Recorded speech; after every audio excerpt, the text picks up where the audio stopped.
नमस्कार मंडळी, जय शिवराय. तर फायनली आम्ही आलेलो आहे इथे टॅच ऑफ युनिटीला. आणि हा जो टॅचो आहे ना पूर्णपणे पाण्यामध्ये आहे, म्हणजे सगळ्या बाजूनी पाणी आहे त्याच्यावाला.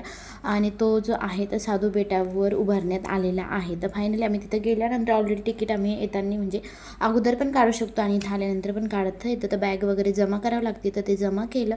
त्यानंतर तिथनं एंट्री भेटते आणि सुरुवातीलाच गेल्यानंतर चेकिंग वगैरे झाल्यानंतर तर हा जो व्ह्यू आहे खूप मस्त आहे. पाणी वगैरे, त्यानंतर झाडं पण भरपूर आहे. तर इथं सगळेच जण फोटोशूट करत होते, आम्ही पण केले. आणि त्यानंतर इकडे ही बॅक साईड आहे जिकडे आम्हाला जायचं आहे. पुढे गेल्यानंतर मी तुम्हाला दाखवते. तिथे पिल्लूचे फोटो काढत होते त्याचे बाबा. तर मस्त छान फोटोज काढले इथं. आणि मुलांना कसं पाणी असल्यावर मज्जाच येते. मस्त होतं, थंड वाटत होतं. आणि 9:30 वाजलेले होते तरी एवढं कडक ऊन पडलेलं होतं. तर इथं काही फोटोज वगैरे काढले. त्यानंतर आता पुढे जाणार आहे. तर डिटेलमध्ये व्हिडिओ ऑलरेडी मी शेअर केलेला आहे, नसेल बघितलं तर नक्की बघा. आणि नेक्स्ट व्हिडिओमध्ये भेटेल तुम्हाला.